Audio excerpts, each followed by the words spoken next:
Hi folks, it's Rob Flux here from Property Developer Network again, coming to you once again from my back deck for another Sunday session. So cheers to you all. Wanted to thank everyone who was patient enough to log in last week when we were doing that from the Combsley Hotel and put up with the fact that we had accidentally muted the microphone for the first 2 minutes of that. So thank you for everyone who actually hung around for that. I can see a couple of people coming on board. So hello, Alex. Hello, Shelley. I guess waiting for a couple more to come on board. This week, we're going to be talking about option contracts, everything in and around option contracts. But before I get into that, what I wanted to do was just do a quick shout out to Ian Ugarte. So hello, Ian. So thank you very much. Ian was quite gracious in allowing me to sit in the back of his room for the last couple of days while he was presenting his high-res project to about 200 people in the room. So thank you, Ian, for that opportunity to sit there. Your graciousness in that regard. Obviously, the favour is due back in your direction anytime soon. That said, option contracts we're going to talk about this week. I might actually wait for a couple more to jump online before I start the spiel, because I know there's a little bit of a delay with Facebook and people actually seeing I guess that we have actually gone live, and I'm sure that those who are really interested in the topic would like to hang around. So, hi Adrian, I can see that you're on board. How are you, mate? Very cool, Ian. So thank you very much for that. Okay, so whilst we're waiting for a couple more people to join, if anyone has actually got any questions in and around option contracts, I'm going to be covering quite a bit today, but quite keen to get any specific questions that you might have in that regard, and I'll try and work that into my response. Hi, Jason. How are you? I can see you jumped on board, mate. I'm going to take the opportunity to pre-tox, for want of a better word. Hey, Jason. How are you, mate? So thank you. Okay, option contracts. So the definition for an option contract has quite a specific legal meaning. So it is the right but not the obligation to purchase a property at some point in the future for a predetermined price. So I'm going to say that again. It is the right but not the obligation to purchase a property at some point in the mouthful there, at some point in the future for a predetermined price. Now, it sounds like a little bit of legal mumbo jumbo, but it's actually quite simple in concept. The practical reality is it's your ability to control a property rather than actually own the property. And by controlling the property, you have that for a predetermined period of time for a predetermined price, known as the, I guess, the option price. Are the terms option fee and deposit used interchangeably? No, they're not. I'll come to that. So you basically put down an option fee, which allows you to hold an option over the property. Now, for legal tender purposes, one of the most common questions I get is, how small can an option fee actually be? Hi, Tony, how are you? So legally, a bottle cap can actually be all you need in order to get your option fee across the line. Typically, though, you will find options that have a monetary value to it. I have seen them for as little as $1, but typically you're going to have $1,000, $10,000, that sort of thing. It really comes down to your negotiation ability and what you can actually negotiate in the deal. One of the things that I always say when I'm trying to negotiate on an option contract is that the option itself is that, that the deposit, because most people get the term the option fee and the deposit interchangeable.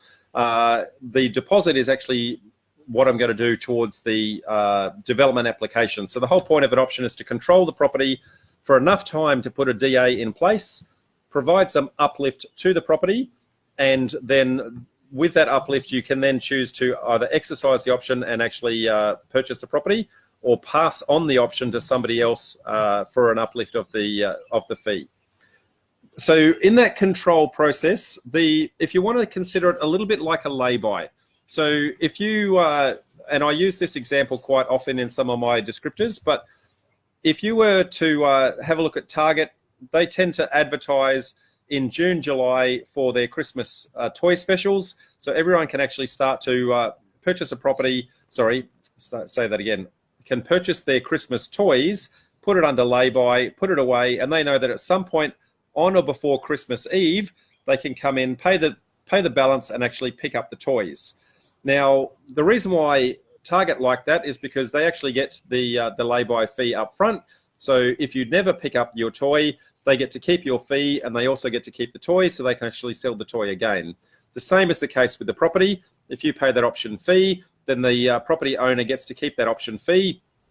They also get the ability to keep the property and anything that you have done to uplift the value during that process. So if you have actually spent money towards that development application in that timeline, then they get to the benefit of that DA, because the DA belongs with the property, not actually with the person who lodged the application. And they also benefit from the fact that they didn't actually do any of the development uplift. They didn't fund any of the consultants or anything like that along the way. Now, I can see a couple of questions here already. Whilst I wasn't finished talking, I might see if I can actually address these straight away. So I'll come back to Alex. Are the terms option fee and deposit used interchangeably, or are they different things when dealing with an option specifically?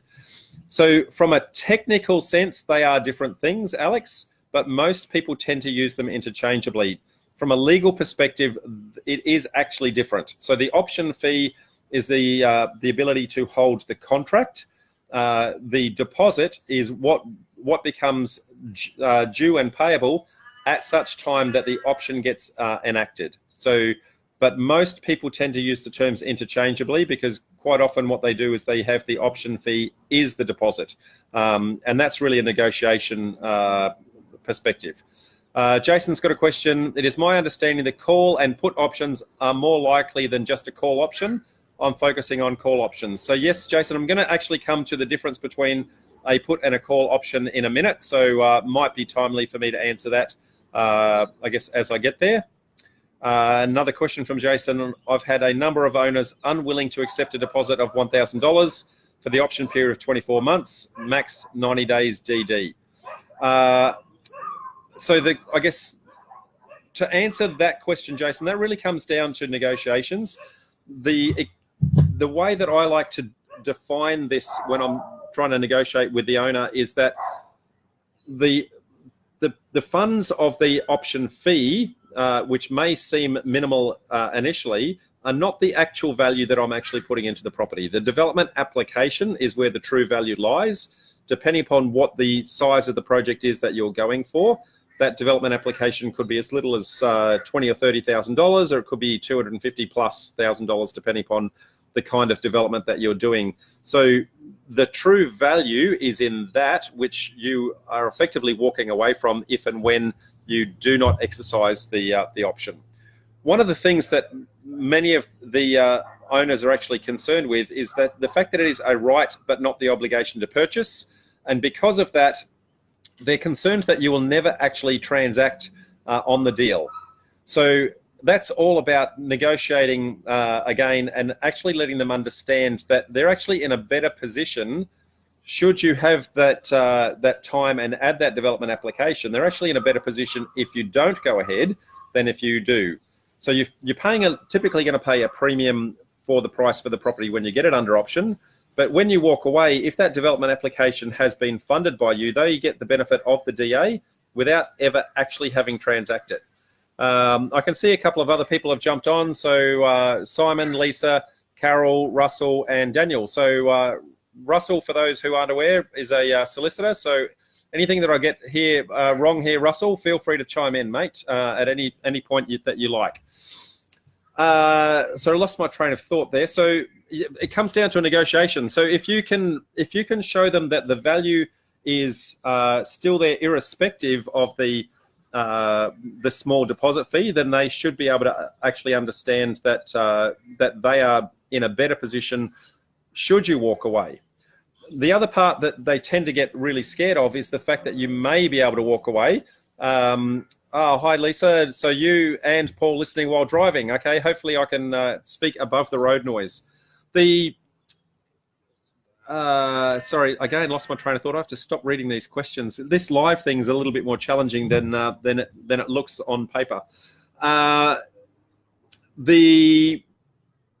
Yeah, completely lost my train of thought. Sorry, guys. Let me go back 2 steps, and if I repeat myself, I apologise in advance.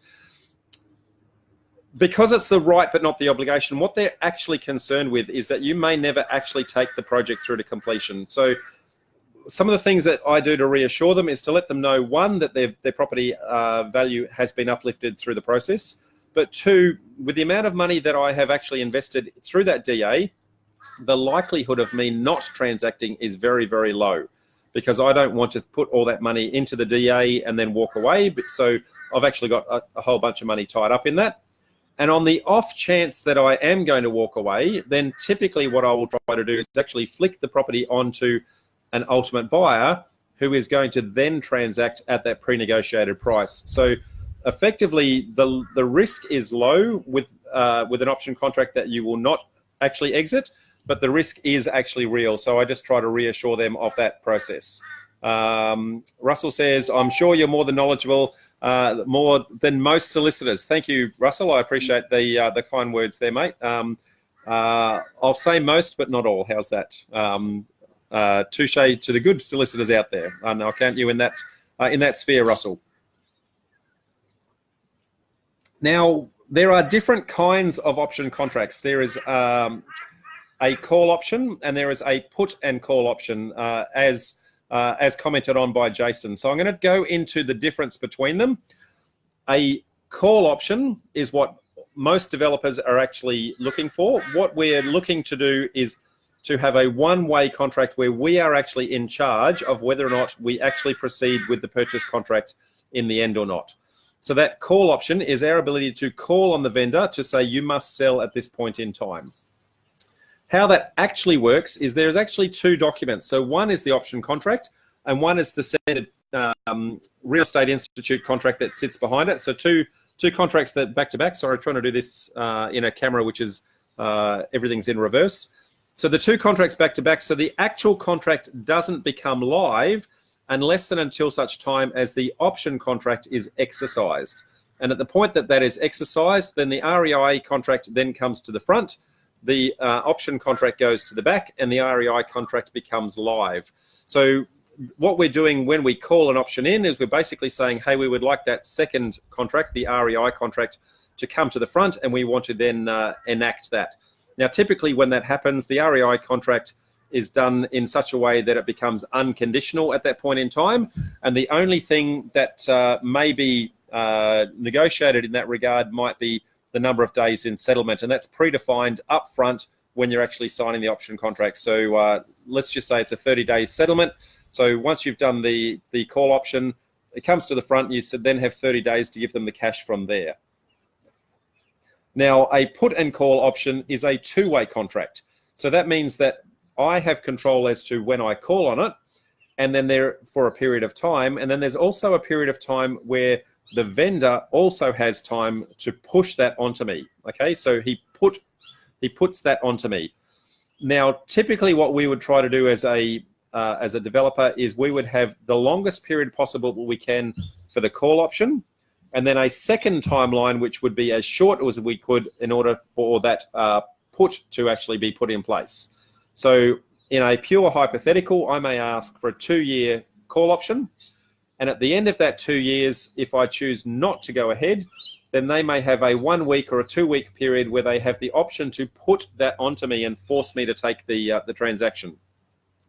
Now, if I've been true to my word and I've actually added the value to the property, and if I don't exercise that, then the property owner has an option as to whether or not, and excuse the pun, but they have the ability to choose whether or not they want to exercise that option or not by putting that onto me, or have a look at the value that's been uplifted through that development application process, and they may choose to actually let the option contract lapse because it's actually better off for them to stay in place. So typically you'll find it's a very short period of time for that put option, and typically it's going to be 1 week or 2 weeks in place. So I can see a couple of others have joined. So hi Cameron, hi Matt, how are you guys? Alex has a question. is a due diligence period worthwhile in an option arrangement when it doesn't go unconditional until you exercise the option anyway? Or is the idea you pay the non-refundable option fee after the DD period? Very good question, Alex. So I guess from a pure technicality point of view, a due diligence period is not absolutely necessary in an option contract because you can terminate it at any point during that option period. However, it's typically a period of time to have both the vendor and the purchaser have an at-ease process where the deposit funds or the option fees of whatever description may actually be released to them.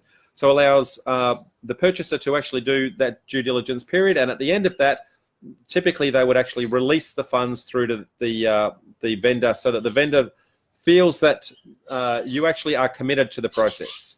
So whilst it's not an absolute mandatory element, I would say it's very much part of the negotiation process that you want to give them some funds to, one, cover their legal fees along the way, two, make them feel that you're actually serious in the process in that regard. So hopefully that explains a little bit. So hi Clayton, hi Matt, hi Jim, how are you all? So any other questions in, I guess, I could keep prattling on, but what I'm looking for is questions from the crowd in and around option contracts, guys. So now, as I was talking about before, if you want to consider the option and the REI document, and I say REI because every single state has their own version of an REI. So there's an REIQ, there's an REIV, there's an REI NSW. So every single state has their own version of Real Estate Institute contract, which is the standard industry contract. So they typically sit as two separate documents. One sits underneath the other. So when you're negotiating your option, you would make sure that you have the terms of the REI contract all negotiated. I typically have the contract actually signed in all elements and initialed in all elements, but not dated, and a special condition within the contract saying that it doesn't become dated until such time as the option is exercised, is typically how I deal with that. Clayton said, sorry, missed the first 15 minutes. That's okay, Clayton. Feel free to rewind at any point in time, mate. I guess I won't cover a lot of that ground, but if you do have any specific questions, I'm happy to answer them. Jason's got a question. It's my understanding that any fees paid to the vendor, deposits, etc., is held with a solicitor during the DD period, 3 months max, to determine if a DA can be granted. So no fees or payments are paid until DD is done to determine profit. So Jason, not quite true. Parts of it are, but not all of that. So absolutely, the option fee, if you're using that towards a deposit, would be held with a solicitor. So absolutely. The due diligence period, though, is absolutely negotiable to as much or as little as both parties will actually allow in unison. Now, there may be some individual states where that might be a little bit different that I'm not aware of, but certainly from a Queensland perspective, to my knowledge, there is no actual limit with regards to how long that due diligence period can be. And I've seen some of the larger option contracts for some of the bigger developers with 2+ years in that due diligence period. Now, with regards to option contracts, because they're not the standard everyday contract that you're dealing with, typically you're going to find that many of your real estate agents simply don't understand them because they don't come across them every single day. And not only do they not understand them, but the few of them that do understand them don't like them. And the reason why they don't like them is because real estate agents get paid commission based on an unconditional contract. That's when their commission fees are typically due. And so most agents are reluctant to go through the option process because that means that they will defer their commission check. So that's part of your negotiation with the vendor. Needs to be cognizant of the fact that that real estate agent needs to be fed, and that maybe your option fee needs to be large enough to actually go towards paying that agent for the work that he's done in negotiating. If he doesn't get paid early in the process, I say he, it could be he or she. If they don't get paid early in the process, they're not going to be interested in trying to represent you well in the process. I can see another couple of questions coming through. Clayton says, great, I'll rewind. Okay, all good. Russell, DD can be used for a refundable option fee period, whereas after DD periods, option fees normally non-refundable, but credit towards purchase price. Correct, Russell, that is right. So maybe I didn't explain myself that well, but as Russell has indicated, once the due diligence period is up, typically that option fee is actually released to the other side and goes towards that deposit. Now, be mindful that since the new GST regulations came in on the 1st of July this year, just gone, if you have a multiple, so you might have that option fee released, that goes as one payment towards the contract. If you have a further deposit or a further option fee at some point in the process, that can then be determined as a second payment towards the purchase. And if that's the case, it may actually trigger a GST obligation in regards to the vendor selling the property. Now, in many instances, if somebody selling the property is a mum and dad seller, then they may not have a GST obligation, but it may scare the willies out of them, the fact that that is actually in place. So you want to be very careful that that they understand that if that's the case, it doesn't actually appear. And if they are registered for GST, so if it's a company or a trust that is registered for GST, that they also understand that those GST obligations may become due and payable at that point. So Joel's got a question. Hi, Rob. Sorry I missed the start. What's a typical option fee? How long is a piece of string, Joel? A typical option fee, most of the time, you can get away with, I guess, a lower fee. I've seen many instances where it's $1.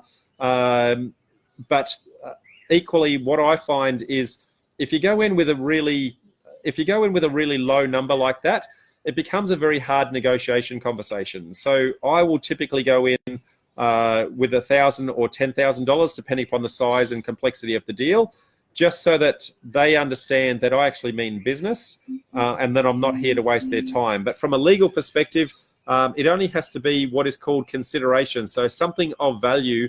As I did touch on before, a bottle cap is something of value to someone. If they're a bottle cap collector, then that can typically be legal tender. So hopefully that answers that. Now, where are option contracts used? Now, there's a lot of education programs out there that push just option contracts and say it's the only way to do a deal. And I would have to say that they are partially correct. It's the utopian way of actually doing a deal.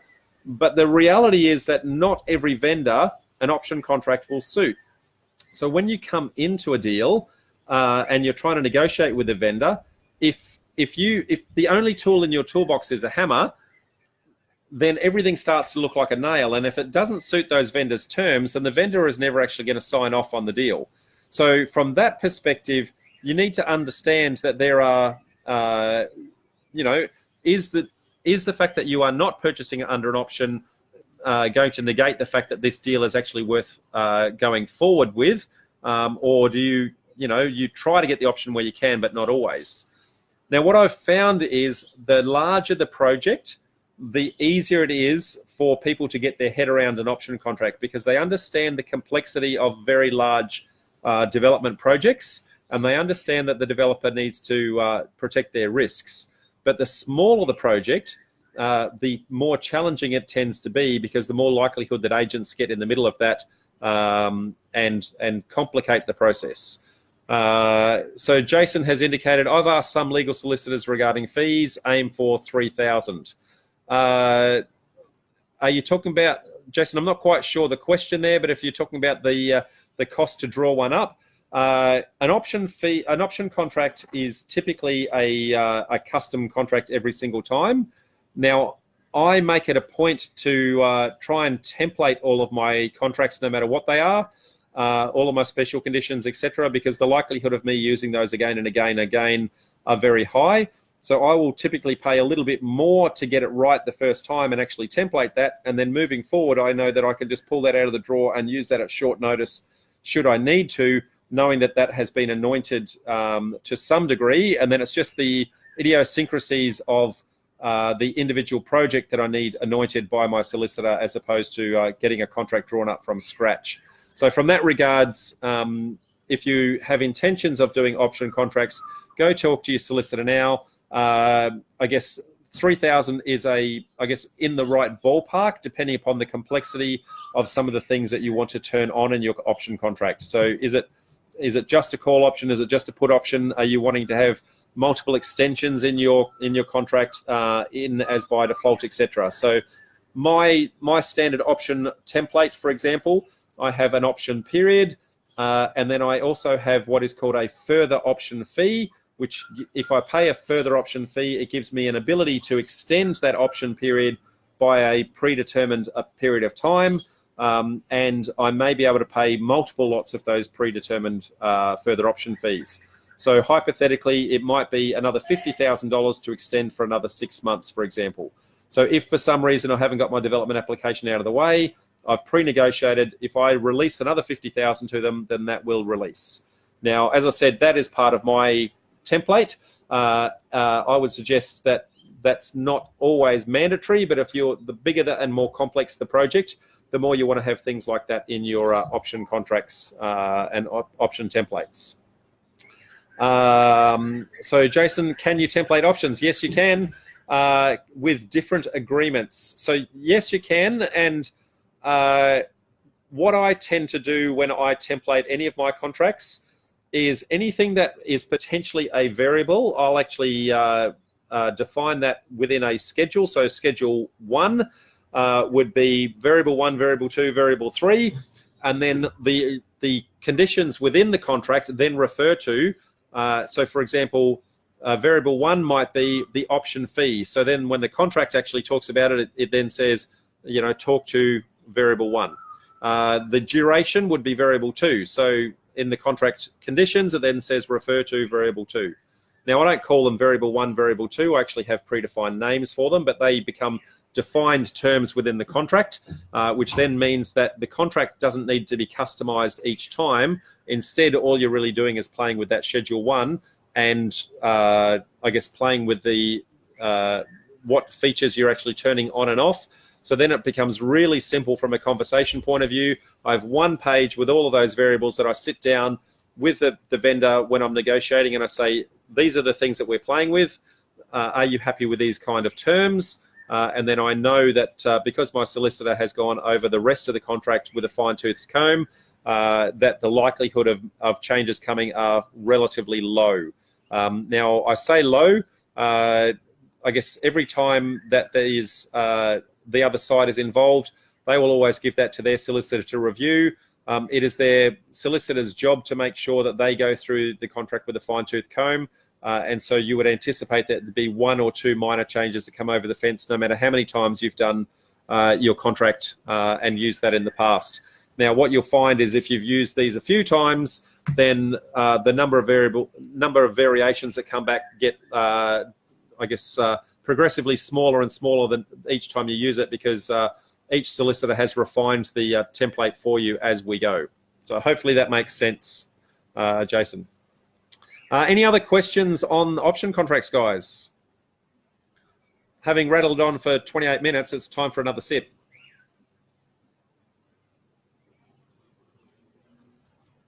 Now, pre-warn you that there is a little bit of a lag with these Facebook Lives. Sometimes when you ask a question, it takes upwards of a minute for that to actually appear on my side. I've had feedback of that in the past, so I will be patient with questions coming through. At the moment, I can't see any sitting there, but I can see that Scott and Luke have joined. So hi, folks. How are you? I guess we've been talking about option contracts, guys. So can't see any more questions. Now, whilst I might go back to, I guess, the utopian use of option contracts. As I said, ideally, if you can get that an option across the line, then that is your perfect outcome. But the practical reality is that the option only allows you to really defer the purchase until such time as you're actually ready to construct. At the point that you're ready to construct, you might want to knock the house down, you might want to install some services, that sort of thing. The option at that point becomes quite challenging, because if you've got the right but not the obligation to purchase, then the vendor is going to be very, very reluctant for you to actually do anything to their block of land. They won't let you knock down their house, and they won't let you dig up their front yard, all of those sorts of things. They're not going to let you, if there is any opportunity that you could actually walk away. So at some point in the process, you actually have to call in the option and actually settle on the property and actually purchase. So all it really does is allow you to control the property and delay that purchase period, and unless and until you are ready to actually proceed. So with that in mind, hopefully you've added enough value to the property that you can then go out, if you haven't got any funds, that you've got enough time that somebody can see the uplift in value that you've done, and then based on that uplift, give you a higher price point, or fund you for the rest of the process. So I can see a question from Dan. I presume that the template option agreements that you buy online for a few $100s aren't any good. Dan, as I haven't used any of them, I can't comment on them specifically. I'm not going to say that they're not good. What I will say is that you should always have your own solicitor review them to make sure that they are suitable for the purposes that you're intending to use. They will definitely have some of the conditions that are appropriate, but whether they have all of them or not is going to really depend on which particular person you're actually purchasing them through, and the like. So Clayton says, is an option contract the best way to move forward, or should we sign the contracts with the wording and or nominees? So Clayton, that really comes down to what state you're in. And or nominee has different meanings in every state. Some states it is actually acceptable, and other states what it does is trigger a double stamp duty event. An option contract allows you to minimize that double stamp duty event. Now, again, each state is different with regards to the implications of stamp duties on option contracts.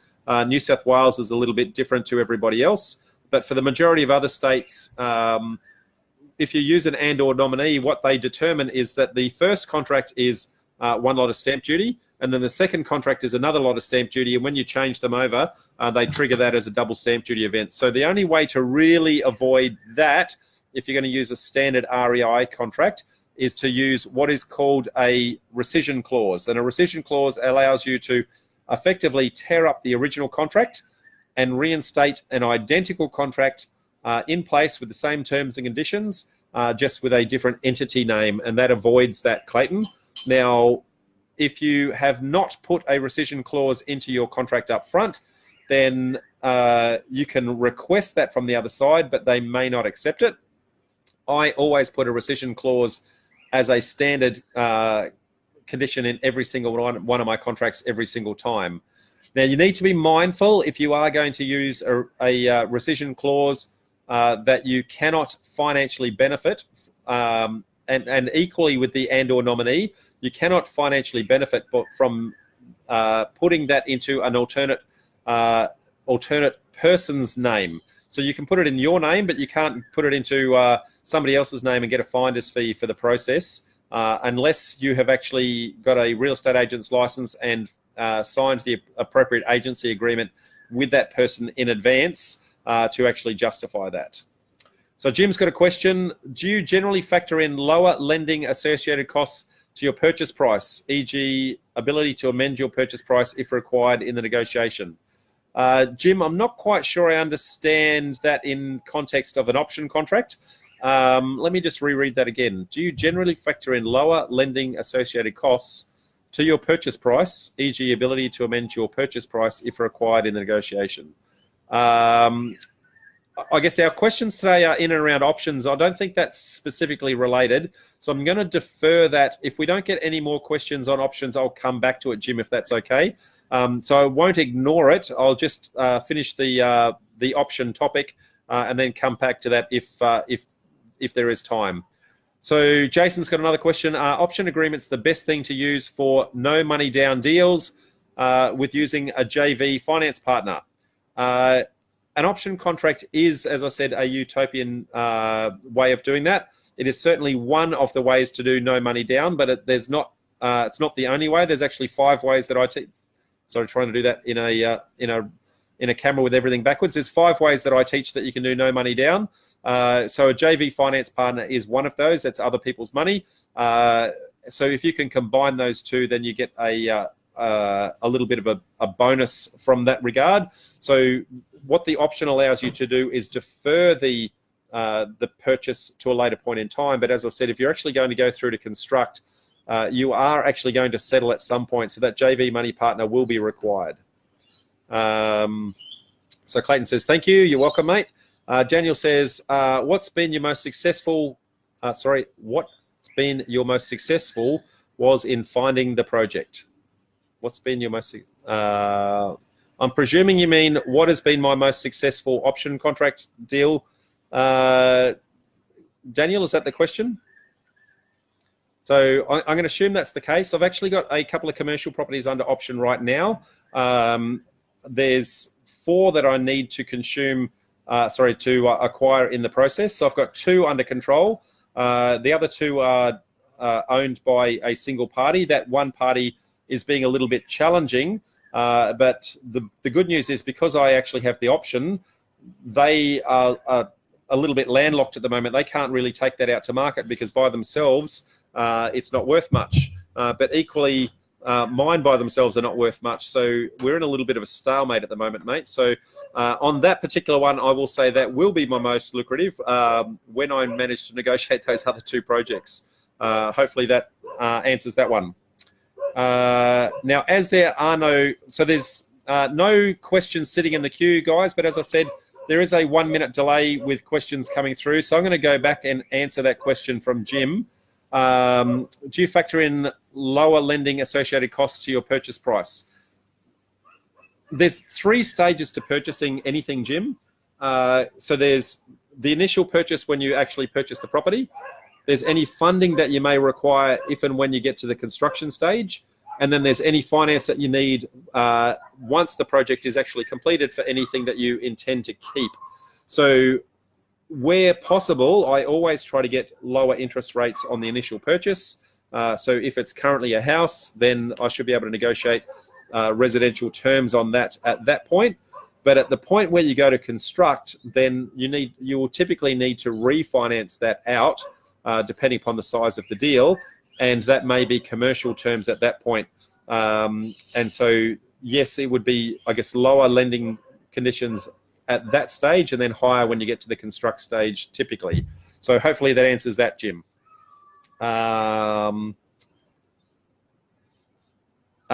Jason says, are you able to mention the 5 ways to do no money down deals? Jason, that's actually a future topic. So if you want to hold on to that one, mate, I can't give away all my eggs in one go. Otherwise, nobody'd ever listen to me ever again. But that is going to be one of our future topics for about 3 weeks' time, mate. So please hold on for that one. So Daniel says, no, sorry, the most successful way in finding the deals, i.e. agents, letter drops, etc. The most successful way, Daniel, is really comes down to there's 2 very, very distinct approaches. So one is a very proactive approach where you're out doing letterbox drops and door knocks and things like that, and you will get off-market deals by doing that. But it's a very labor-intensive approach, and the moment you stop doing that that effort, then your leads start to dry up. Alternatively, if you build relationships with agents, it's very slow to start, but if you've built that relationship successfully, then it's a gift that keeps on giving, and that relationship will just keep on coming to you for a long time.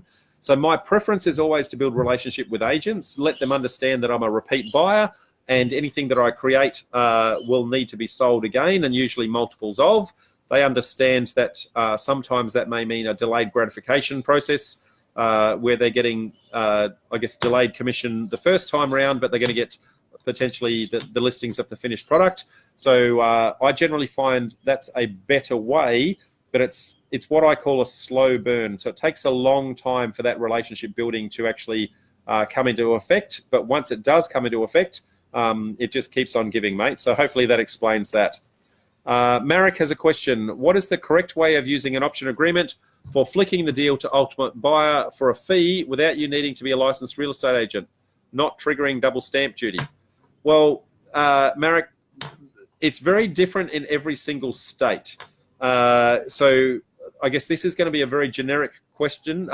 Very generic answer. So I would always say that the best thing you can do is make sure that you've either got yourself a real estate agent's license, or you have a real estate agent friendly that is acting on your behalf in the middle of the transaction just to cover you. That said, many people don't do that, and many people will get away. So what you're, I guess, obliged to do and what you actually do are not necessarily, it doesn't necessarily mean you will get caught, but you should. My recommendation is to make sure that agency license is in place. For example, I have a real estate agent's license that I can defer on with that regard. That said, an option fee doesn't technically trigger it in most states. The reason for that is because the contract, the REI contract that I was talking about before, hasn't actually come into effect. So what you're doing is selling the right to a right to purchase, if that makes sense. So a little bit tautological in that regard, but because an option contract is the right but not the obligation to purchase, you're only selling the right to have that right to purchase. So typically you can do that with a side agreement with a finder's fee contract in that question. So Joel is calling out Bianca. So not sure if Bianca's joined, but hi Joel, and hi Bianca if and when she joins. Clayton, do we need to have a DA in place if we're looking to sell the property to another developer, or can we ask a higher price without the uplift in value? Clayton, that really depends on how well you found the deal, mate. If there is certainly room in the deal for you to flick it straight away, then why not? There's no effort and no risk. But I'm going to say it's going to be challenging for you to find a deal that is that good that you can get the uplift straight away without doing anything in the process. Typically, you're going to have to. That doesn't mean it's impossible, but typically you're going to have to add some value to the process in some way, shape, or form. Jason says, no worries. Kim's joined. Hi, Kim. Daniel says, yay, cheers. Awesome. So there's no questions sitting in the queue. As I said, there's a minute or so for questions to typically pan through.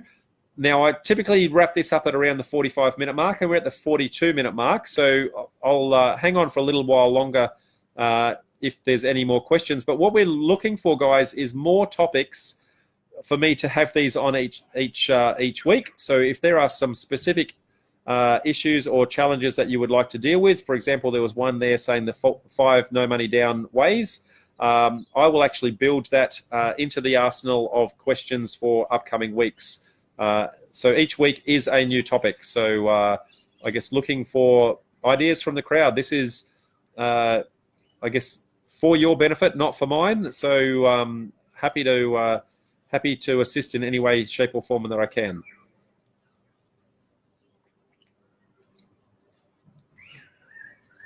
Well, I can't see. Oh, hang on. Dave's got a question. Howdy, came in very late, but we'll rewatch. Awesome. Thanks, Dave. Yes, you are very late, but that's okay, mate. A few ums and ahs from me and a stutter here or there, but other than that, I think it's pretty good content today, mate. Okay, well, as I can't see anything else coming through, folks, I'm going to call that a day. Once again, thank you very much for joining me. I will have... who was the solicitor that you use, Rob? Clayton, that's probably an offline conversation, mate, and need to understand what it is that you're trying to do. Each solicitor has their own specialty. So rather than me say, hey, go use this person, it really needs to understand what it is that you're trying to do and whether or not there's a solicitor in your particular area and your particular specialty that you're trying to achieve that might be more suitable. And the next deal, it might be a different solicitor. Now, that said, I do use a solicitor, but I guess they've got a fairly wide range of things in their arsenal. So Lachlan says, what formal qualifications do you have, i.e. such as the real estate agent's license, would you say is the most useful? So I do have a real estate agent's license, Lachlan, but that's only because from time to time I do flick deals on, and I want to make sure that there's no way at all that I can actually get caught up in that process. From a qualifications point of view, unless you're flicking a deal, that's pretty much all you need. From a development point of view, it comes down to if you're going to be project managing, then each state has different license requirements for project managing a deal. If you're running your own project, then typically that won't apply because you are the property owner. So, for example, if you're project managing in Queensland and you're charging a project management fee, then you'll need a QBCC builder's license. If you're doing that in New South Wales, you would not. So every state is slightly different in that regard. So it really comes down to what you're doing. But with regards to deal finding, I would suggest a real estate agent's license, yes. And they're easy to get and they're fairly cheap as well. So suggested topic, how can newbies who are not cash rich get started in the property investment arena? So thank you, Jason. That's a really good question. And by coincidence, next week topic is actually how to move from employment to full-time property development. So which covers a little bit of that. And also the other question, which is the 5 no money down deals. When you combine those two elements, so when you combine those two elements together, that's probably going to be the answer that you're looking for. So I'll deal with that as 2 separate weeks, Jason. Hopefully that helps. Jim, very good content. Thanks heaps, Rob. No problems at all. David says, okay, we'll PM you. Jason, thanks for the time today. Lots of questions. Perfect. Anup says, thank you. Jason says, nice. I'll tune in. Perfect. Okay, folks. And Noel says, do you do many projects in Victoria? So no, Joel, I don't do projects in Victoria, but we are actually starting our property developer network in Victoria, in Melbourne, on the 4th of May, so that anyone that wants to join us there, hopefully can spread the word. I'll actually post in here the link to, excuse me while I multitask.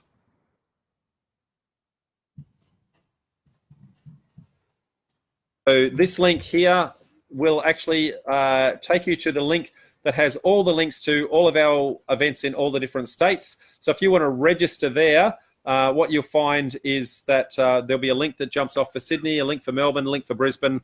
And if you register on those, they'll tell you where our meetups are, what our topics for the month are, etc. So we are coming to town, Noel. I guess the different states' jurisdictions, the framework that sits behind them is identical. But geographically, I just like to stick with what's local. It's easy for me to get to.